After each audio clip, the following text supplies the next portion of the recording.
You ever have a favorite toy when you were a kid? Some of you who are kids have that favorite toy now. But you know, when you grow up, you don't necessarily leave that favorite toy. You may not carry it with you. In fact, just those of you who are kids, if you're smart, when you get a little older, you kind of like outgrow that toy. Don't get rid of it. Adults, am I right? Put that thing away. Make mom and dad seal that thing up in a box and just hide it for the next 30 years. You will thank me for it. I would give all kinds of stuff, except for large amounts of money, of course, to have my old Hot Wheels set back so that my kids, so now really that my grandkids, in which I am in no hurry to have, by the way, would be able to play with. You know, when I was a kid, one of the favorite toys I had ever seen didn't seem like, it looked like a little flying saucer. And I know you're going to, oh yeah, it's into it. This wasn't a flying saucer at all. It was just shaped like a disc. And on top of that disc was a little figurine, little plastic toy or whatever. But when you went to go pick it up, it wasn't there. It was a real hologram generator. And it was very simple. Took no energy to do at all. You have a parabolic mirror, a bowl, and it's all just very highly mirrored, and it has a little flat spot at the bottom, and you put whatever you want to make the hologram of at the base of this thing. And then you put another parabolic mirror over the top of it, and this one has a hole cut out. And I don't know why it happens. I'm just not that far enough advanced in the optics. But whatever you put at the bottom of that thing shows up on top of this thing as a 3D hologram. You can walk all the way around it. It looks completely solid. And then when you go to grab it, it's not there, of course. And it doesn't matter what it is. Now, they sell a little toy version of this that's about, maybe 1.5 feet. It's $50. It's $50 to just look at it. But boy, it's cool. There is somebody selling now, and I'm not hinting of this for Christmas, I'm just saying. There is somebody selling now one that is 3 feet across.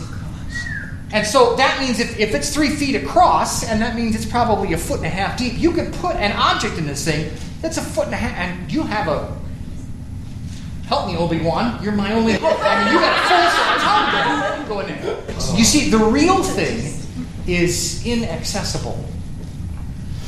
But the image is right there at your fingertips.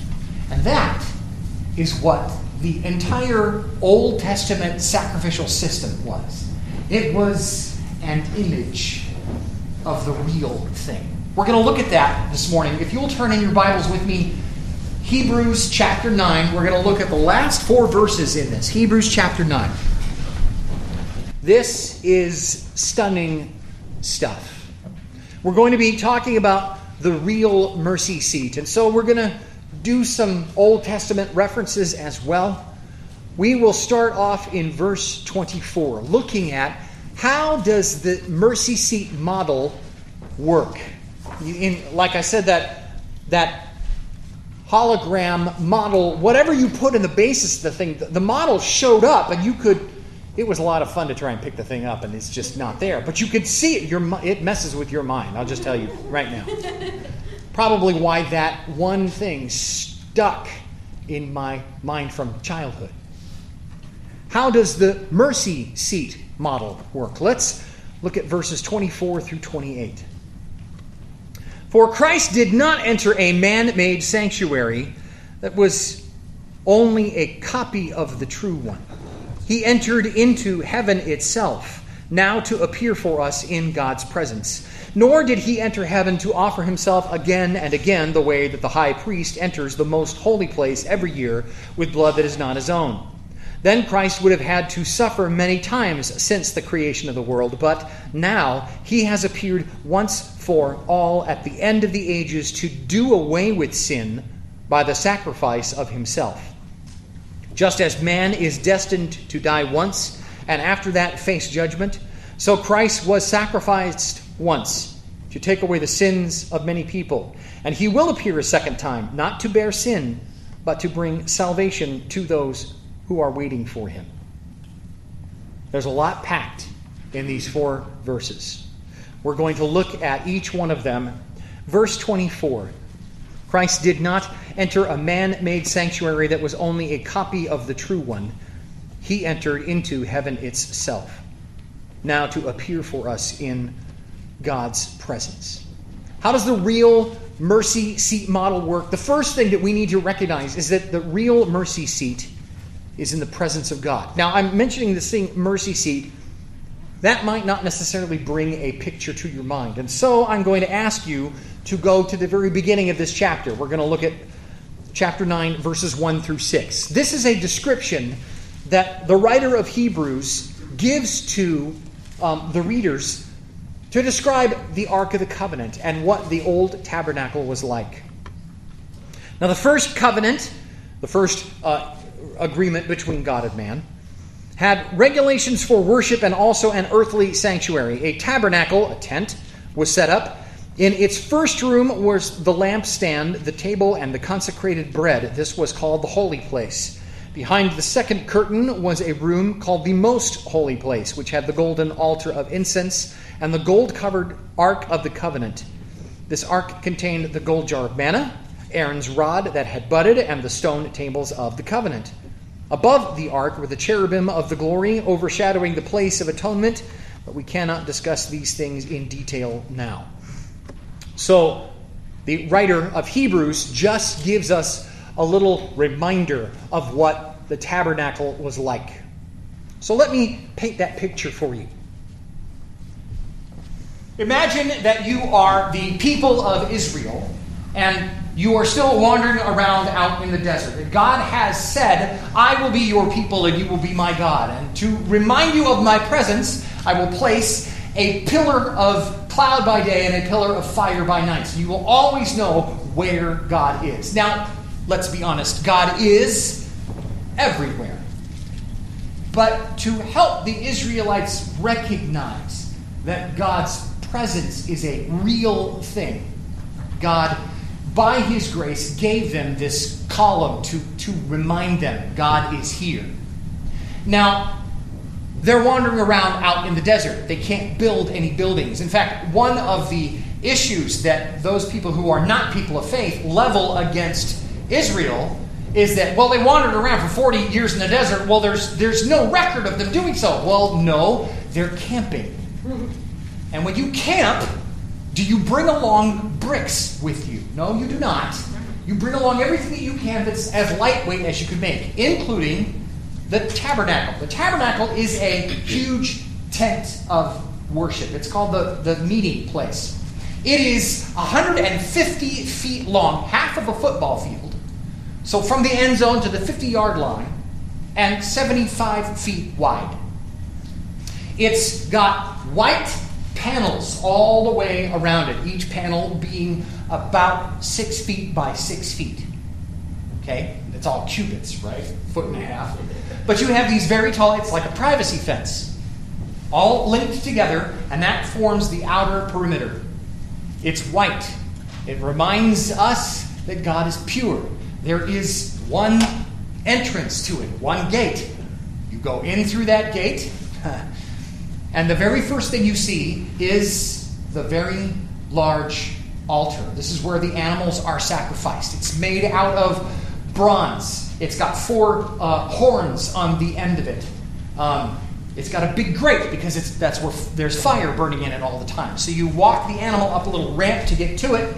You sacrifice the animal. The blood gets sprinkled on the little horns of the altar, and then the meat itself gets cooked in the large fire. All of the bits that we wouldn't eat, the fat and that's all offered up in smoke. And then the meat itself gets cooked.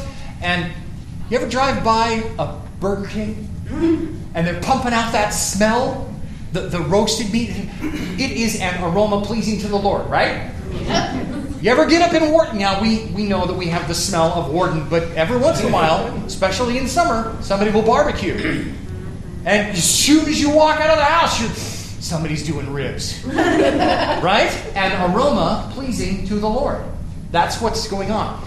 It's this huge altar. And past this altar, just behind it, there is a very large basin full of water. This is where the ceremonial washing goes on. It's called the sea, S-E-A, because it's a large body of water. Then the next thing you see is there's a taller, smaller tent. It's towards the very back. And inside that tent, there are 2 rooms. To get into the tent, you pass in between some gold-covered poles, and there are heavy curtains that hang there. And now you are into the holy place. And as soon as you walk in, on your right-hand side, there is a table of showbread. In fact, it's about, according to the description in Leviticus, it's about this size. And it's got a good stack of bread on it. The bread is changed every week. The priests eat it in the presence of God. It's a reminder that God gives us nourishment. Pretty neat. On the other side of the most holy place, there's a huge menorah. It's got lots and lots of little oil lamps on it. It's supposed to look like a budding almond tree. That's where we get Hanukkah from, because when Antiochus Epiphanes decided that he was going to defile the temple, he poured out all of the special oil and they couldn't consecrate it. They found 1 day's supply of oil. They put it in a thing and it burned for 8 nights. That's where Hanukkah comes from. It's that same oil lamp. That's what's giving you the light inside the most holy place to see what you're doing. And in front of you, there is a very thick, heavy veil. Now, the outside, I told you the walls on the outside are about 6 feet tall. So these are about 10 feet tall. This is a pretty tall veil. And it separates the most holy place from the holy place. And just entering the most holy place, there is a little thing. It's about this big, about a cubit square. And it's what you burn the incense on. Burning things, there's going to be a little bit of light and a little bit of heat and a lot of smell and a lot of smoke.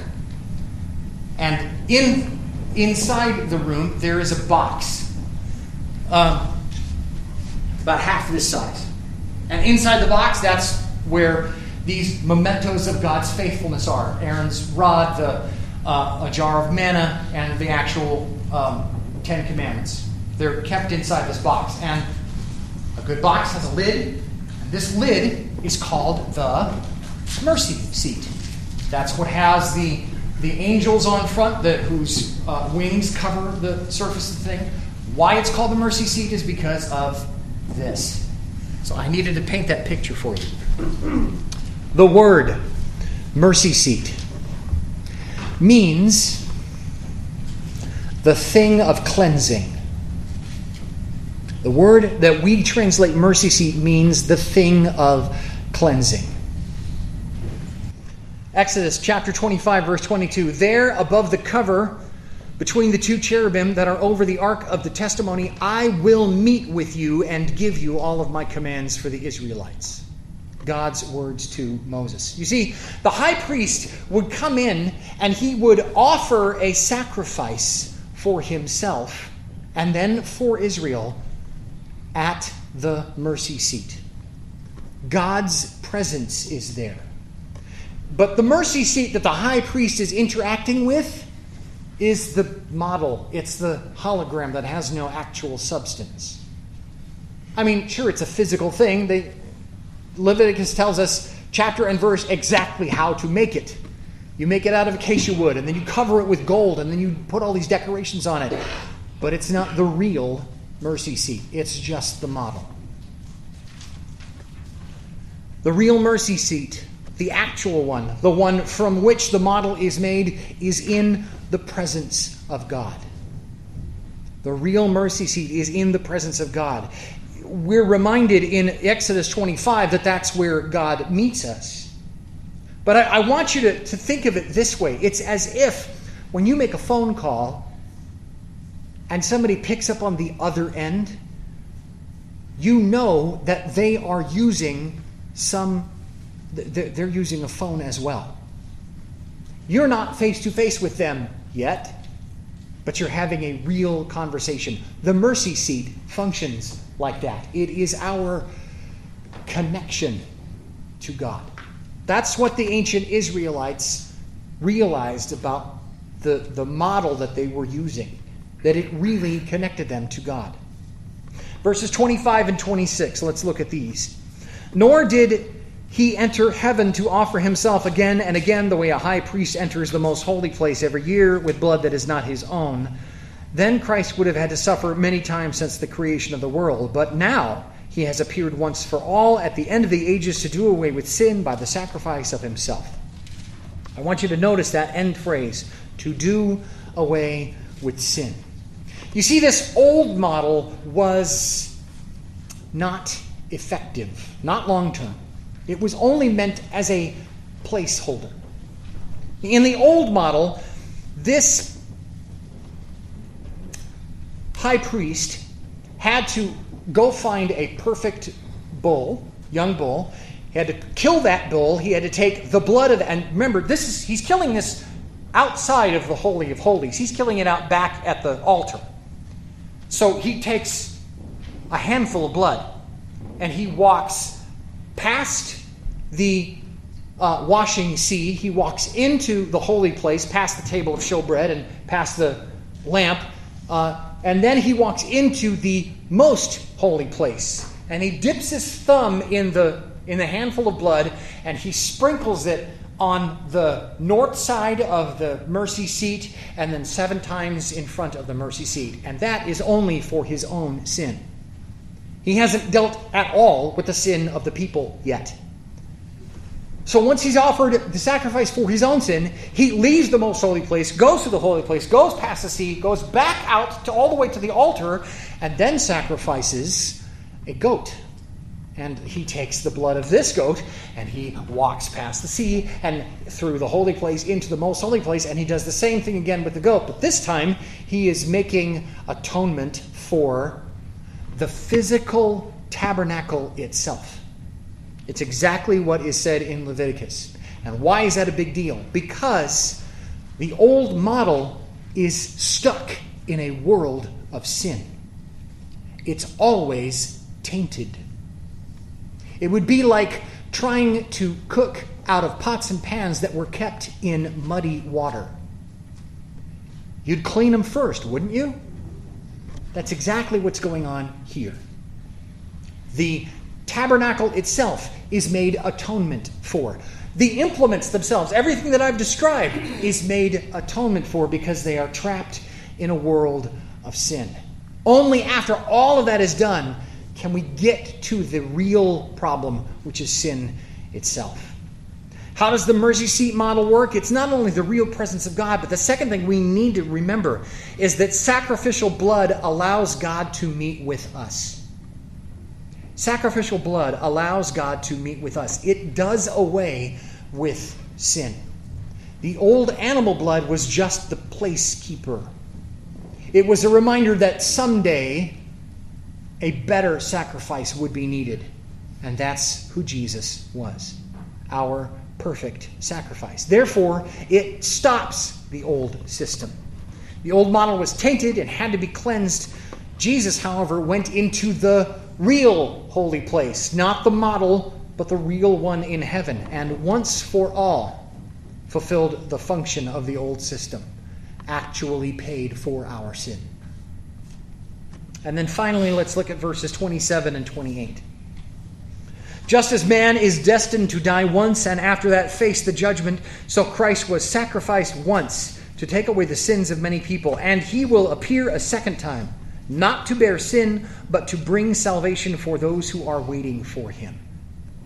That phrase especially that I want you to see at the end is bring salvation for those who are waiting. You see, Jesus went into the real heaven and made that sacrifice for us, and that wiped out the power of sin. But someday, Jesus will return from that same real place and bring us home. Our communion table fulfills a similar function as the mercy seat. Remember, what is the mercy seat for? It's God's presence. when we, the gathered people of God, meet together around our communion table, and I try and say this every time we do this, we are brought into the presence of God. It is as if we pass the outer courts, we go into the holy place, and then we pass through the holy place. We leave the table of showbread, we leave the oil candles, and we walk into the Holy of Holies itself, where God meets us. This communion table does the same function for us as the mercy seat did back then. It is a chance for us to interact with God directly. Why is that important? Because we are brought into God's presence when we gather together. You see, here's what happened. After Israel stopped wandering around in the desert for 40 years, after they finally entered into the promised land and became a settled people, and years and years and years went by, they built a temple, a place for God to dwell among them. Of course, God is the Lord of heaven and earth. That's not his house, but it was the place to meet with them, just as the old tabernacle did. And they took the furniture from the old tabernacle, the table of showbread and the lamps and the brazen altar, and all of that stuff goes into the temple. And what happened? Solomon builds this temple. What happens to it? It's destroyed. And this is when the people of God go into exile. 70 years later, they come back from it, and they realize that we need to rebuild the temple. This is in the book of Ezra, by the way. Ezra tells us a story of how they rebuild the temple and they get it all functioning again. And the people who were old enough to have seen the first one stood there and wept, because they realized that it wasn't as grand as the first one. They also realized that they had a functioning temple again. And then over time, that temple fell into disarray. The people drifted away from God. And then it turns around that as they are starting to rebuild Jerusalem over time, good old King Herod comes along, and Herod wants to be known as this amazing king. So he goes on this huge public works spree, spends a lot of tax money. And one of the things he spends it on is refurbishing the temple. So now you have Herod's temple. It's not Herod's temple. Herod was just the one saying, you know what, we're going to spend this tax money to rebuild this. We're going to build this up. It was gorgeous, glowed in the sun, covered in gold, expanded the size of it. The outer court was huge. Hundreds and hundreds and hundreds of people could gather at the outer court before they approached the Holy of Holies. And I'm bringing all of this up because I want you to realize that when it came time to rebuild this Holy of Holies, there's a solid room that's made out of stone that's covered in gold. But the thing that separates that room from the rest of everything else is a huge, thick veil, just like what was in the old tabernacle. And it's much taller than 10 feet. It's huge. And on the day when Jesus was on the cross and he said, "It is finished," and he gave his life, that veil was ripped from top to bottom, opening up the space. We can enter into the Holy of Holies.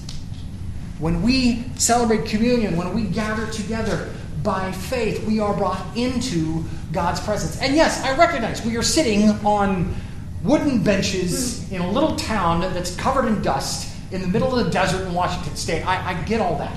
At the same time, we are brought into the actual, real presence of God. It gives me goosebumps to think about it. What makes that possible? Nothing but the blood of Jesus. This real mercy seat was covered once for all time so that we would have access. Let's pray together.